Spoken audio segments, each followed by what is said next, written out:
जिस गन्ने से गुड़ इतना काला होता है उसकी चीनी इतनी सफेद कैसे हो गई? केमिकल्स उसमें डाले जाते हैं। और मैं एक चीनी मिल के अधिकारी जो मैनेजर है, मैं उनकी बात आपको बता रहा हूं। उन्होंने कहा कि मुझे लगभग 12 साल हो गए चीनी मिल में काम करते हुए, और जब से मैंने काम करना शुरू कर दिया चीनी मिल में, तभी से मैंने घर में चीनी लाना ही बंद कर दिया। मैं तब से अपने बच्चों को चीनी खिलाता ही नहीं हूं, जबकि नौकरी से सैलरी वहीं से मिलती है, मगर चीनी नहीं। मैंने कहा कि आखिर कौन सी घटना घटी जिसके कारण से आपने ऐसा किया? तो उन्होंने बताया एक छोटी सी घटना कि चीनी मिल में जो ये पानी निकलता है ना, चीनी के बनने के बाद उस प्रोसेसिंग में जो पानी निकलता है, उस पानी में वो सारा केमिकल भी मिक्स रहता है, और उस पानी को चीनी मिल वाले लोग अक्सर एक टंकी में जमा करके रखते हैं। ये सभी चीनी मिल वालों के पास में होता है, आप भी कभी जाएंगे तो आपको भी पता चलेगा। वो टंकी में वो पानी रखा जाता है, लेकिन रोज रोज प्रोसेसिंग हो रहा है, रोज चीनी बन रही है, रोज बहुत सारा पानी आ रहा है, तो आखिर कब तक? एक टंकी की क्षमता है ना, कितने दिनों तक वो टंकी खाली रहेगी? भर जाती है, भरेगी तो फिर क्या करेंगे? खाली करना है। तो क्या किया था चीनी मिल के लोगों ने? सोचा कि छोड़ो ना, अब कहां जाएंगे उसको फेंकने के लिए कहीं दूर, क्योंकि अब उतनी बड़ी टंकी जिसमें हजारों गैलन पानी है, उसके लिए ट्रांसपोर्ट में कितना खर्च आएगा, तो बेहतर होगा रात के अंधेरे में कहीं खेत में डाल देते हैं। क्योंकि जनरली फैक्ट्रियां तो होती हैं ऐसे ही बिराने में, तो कहीं डाल देते किसी खेत में, क्या पता चलेगा पानी है कि चीनी मिल का पानी है, क्या है।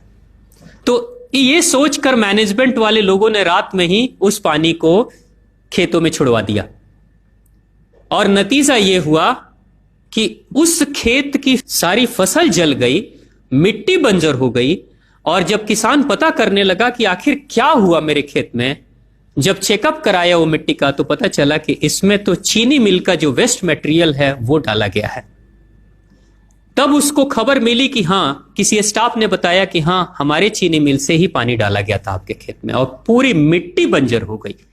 उसने केस कर दिया और चीनी मिल वाले को मुआवजा देना पड़ा लाखों रुपए। तभी से वो स्टाफ कहते हैं कि जो मिट्टी को बंजर कर दे वो इंसान के शरीर में जाए तो क्या करेगी। उसी के बाद से मैंने अपने घर में चीनी लाना बंद कर दिया।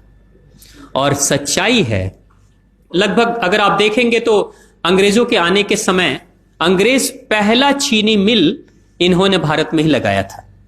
पहला चीनी मिल भारत में ही अंग्रेजों का लगा, और अंग्रेजों ने चीनी की शुरुआत की। भारत के लोग गुड़ खाते थे, चीनी नहीं खाते थे।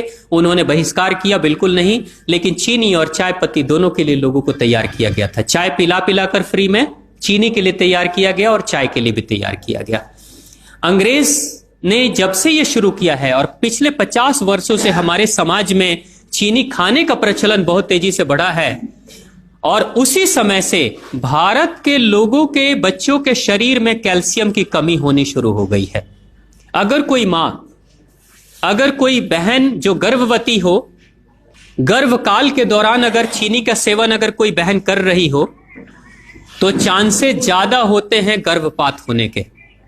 कोई मां अगर बच्चे के जन्म से पहले 1 साल पहले से ही चीनी छोड़ दे और सामान्य भोजन करे, अपना ही दूध बच्चे को पिलाए, और कम से कम 5 साल तक बच्चे को चीनी ना खिलाए, खुद को चीनी ना खिलाए, उस बच्चे को कभी भी ऑस्टियोपोरोसिस की समस्या नहीं हो सकती। कैल्शियम की कमी उसके शरीर में कभी नहीं होगी। चीनी जब जाती है आपके शरीर में, तो बाहर जब निकलती है तो अकेले नहीं निकलती, कैल्शियम लेकर निकलती है। चीनी कैल्शियम लेकर निकलती है, हड्डियों को गलाकर निकलती है। और जिसके शरीर में कैल्शियम की कमी हो जाती है, उसके शरीर में मैग्नीशियम, पोटेशियम, आयरन सबकी कमी हो जाती है। कैल्शियम वो तत्व है कि जिसके शरीर में कम हो जाए, सारे तत्व कम हो जाएंगे, और कैल्शियम की कीमत पे चीनी हम खाते हैं। भारत, पाकिस्तान, बांग्लादेश, नेपाल, ऐसे कुछ देशों के अलावा दुनिया के बहुत सारे ऐसे राष्ट्र हैं जहां चीनी का इस्तेमाल ही नहीं होता। आज भी चीनी खाते नहीं, बहुत सारे देश नहीं खाते बिल्कुल। आप गुड़ खाया करिए, वो ज्यादा बेहतर है, चीनी को छोड़िए।